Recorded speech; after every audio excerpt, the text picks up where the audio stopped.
ये वीडियो उन बच्चों के लिए है जो सीबीएसई बोर्ड में पढ़ते हैं या आईसीएसई बोर्ड में पढ़ते हैं और वो अपने बोर्ड के अकॉर्डिंग बेस्ट इंस्टीट्यूट सर्च कर रहे हैं। तो अब तो जो है ये याद रखिएगा कि इंस्टीट्यूट में 8 से ही एडमिशन होता है। 8 से नीचे रहेंगे तो एडमिशन नहीं होगा। 8 क्लास में है, 9th में है, 10 में है तो एडमिशन ले सकते हैं ना, और यहाँ पे पढ़ाई कर सकते हैं। 11-12 में है, आप एकदम आराम से एडमिशन लेते हैं। नीट जेईई का प्रिपरेशन कर एडमिशन ले सकते हैं। सबसे बड़ी बात यह है कि यहाँ पे एक बैच जब होता है तो कितने बच्चे होते हैं, तो आपके पास 15 to 20 बच्चे हुए होते हैं। 15 से 20 स्टूडेंट्स ही एक साथ होते हैं। ऐसा नहीं है कि 100-200 बच्चे हैं, बच्चा मन में क्वेश्चन है वो पूछ नहीं पा रहा है, तो उसका जब अगर पूछ नहीं पाएगा तो वो क्या होगा कि हमेशा से उसका दिक्कत ही रह जाएगा। यहाँ पे क्या है कि जो है हर एक बात को आप पूछ सकते हैं और रख सकते हैं, आपका जो है कहीं पे कोई दिक्कत की बात नहीं होगा।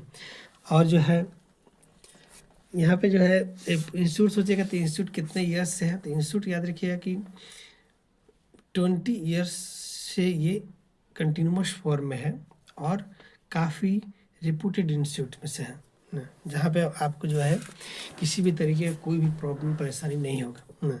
बहुत सारे पेरेंट्स का ये था कि वन टाइम पेमेंट में उनको इशू होता था तो मंथली फीस कर दिया गया। सोच सकते हैं कि 8 से लेकर के 12 तक 2000 रुपीज़ पर मंथ फीस कर दिया गया। 8 से लेकर 10 तक अगर हैं तो मैथ साइंस दोनों भी पढ़ेंगे तो 2000 रुपीज़ होता है, और अगर 11-12 पढ़ते हैं तो पर सब्जेक्ट 2000 रुपीज़ होता है। 6 से 7 मंथ्स में सिलेबस कंप्लीट हो जाता है।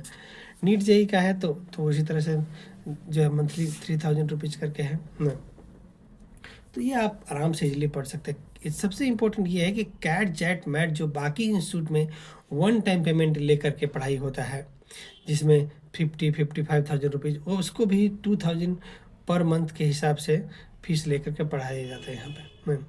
दूसरा, बहुत सारे इंस्टीट्यूट में आप देखें कि जो यूपीएससी या हो गया जो गवर्नमेंट जॉब्स का प्रिपरेशन के लिए है, वहाँ भी वन टाइम पेमेंट ले लिया जाता है 20,000 25,000, तो उसको भी हम लोगों ने मंथली कर दिया है कि 6 to 7 मंथ्स में आपका कंप्लीट करवा दिया जाता है सिलेबस को, इस तरह से।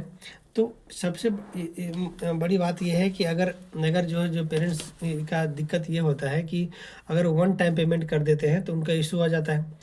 और हर एक इंस्टीट्यूट में क्या होता है कि वन टाइम पेमेंट कर दिए और उसके बाद 6 to 7 मंथ या 8 मंथ या 10 मंथ में बराबर पढ़ रहे हैं, उनको समझ में आया नहीं है, फिर भी पेमेंट कर चुके हैं, तो क्या करेंगे। तो मेरा इंस्टीट्यूट में उस प्रोसेस को तोड़ा है, ब्रेक किया है कि नहीं, बिल्कुल ही नहीं।